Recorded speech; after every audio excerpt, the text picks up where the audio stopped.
معزز ممبران آپ کے سامنے کچھ گزارشات پیش کر رہے ہیں۔ وطن عزیز میں امن و امان کا مسئلہ گمبھیر شکل اختیار کر چکا ہے۔ آئے دن افواہ ڈکیتی دھماکے روزانہ معمول بن چکا ہے۔ کے میں امن و امان کی موجودہ صورتحال حل کے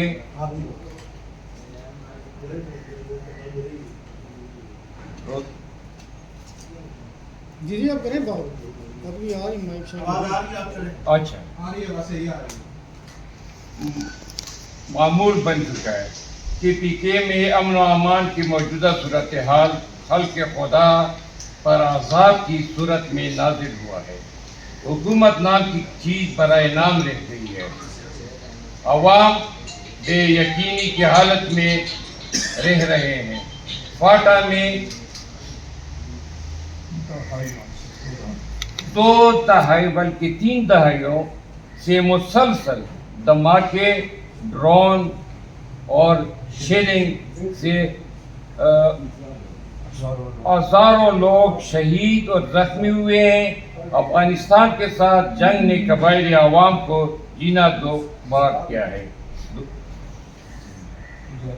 تجارتی راستے بند ہیں، لین دین کا عمل مجبوراً روک گیا ہے، جس سے دونوں اطراف کے عوام شدید متاثر ہو رہے ہیں۔ پاکستان اور افغانستان 2 برادر اسلامی ملک ہیں۔ ان میں بے چینی اور جنگ کی وجہ سے دونوں ممالک کی عوام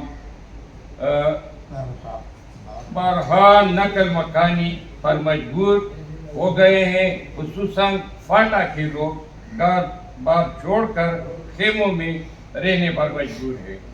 بلوچستان میں ملک دشمن عناصر اور عوام کے خلاف سرگرم ہے۔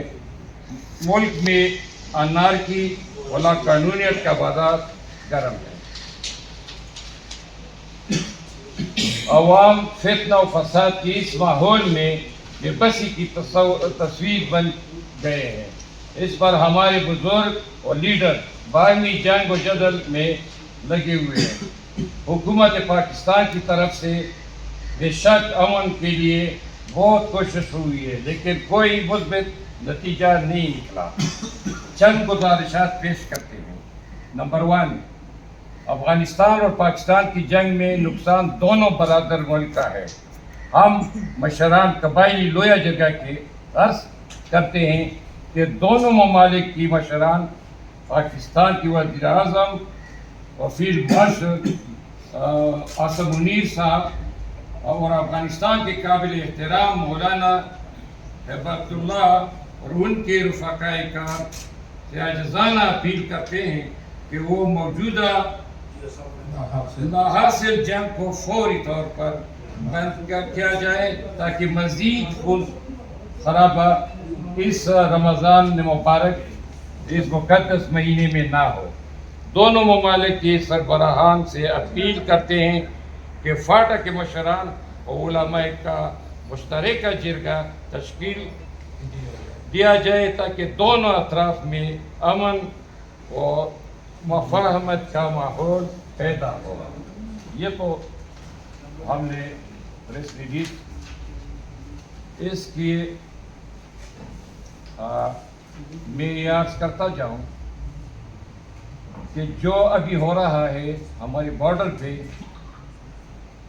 نہ صرف کے بلکہ بہت سے ہمارے پنجاب کے جو دوست تھے اس کے کاروبار پہ وہاں پہ، چھوٹے کاروبار سے لے کر بڑے کاروبار تک، وہ یہاں سے تجارت کرتے تھے، لے جاتے تھے، تو لوگ کہتے ہیں کہ ہمیں بہت زیادہ نقصان ہے پاکستان کو، کیونکہ ہمارے جتنا میرا انٹریکشن ہوا ہے اپنی پنجابی بھائیوں سے، تو ہمیشہ انہوں نے کہا کہ کیونکہ یہاں سے بہت چیزیں جاتی تھی چھوٹی لیول سے لے کر بڑے لیول تک، تو تمام ختم، اور ابھی تک کوئی اس کا سبسٹیچیوٹ ان کو نہیں ملا ہے۔ سیم وہاں پہ KPK میں بھی ہو رہا ہے اور بلوچستان میں بھی، KPK میں اتنا زیادہ نہیں، کیونکہ ہر ایک پروڈکشن چونکہ پنجاب سے تھا وہ جا رہا تھا، اس طرح سے میوہ تھے، ان کو بھی بڑا تکلیف ہے. تو یہ مسئلہ ہے. دوسرا ہم لویا جگہ جو ہے یہ ایک منتخب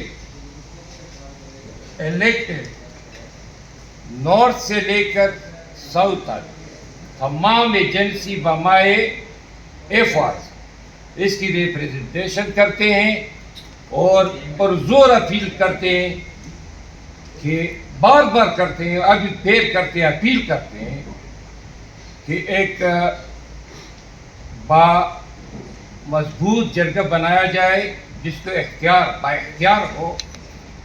اس میں بے شک فورن آفس کا بندہ بھی ہونا چاہیے، بیوروکریٹ سے جو وہ بھی ہونا چاہیے، اور فوج سے ایک اہم بندہ اس کا حصہ بننا چاہیے. اور یہ صرف اور صرف اگر قبائلی پہلے بھی ان مسئلوں کو حل کیا ہوا ہے، ابھی بھی قبائل تیار ہے. والنٹیئرلی ہم اس حکومت سے ایک دفعہ پھر درخواست کرتے ہیں کہ اس پہ نظر ثانی کرے.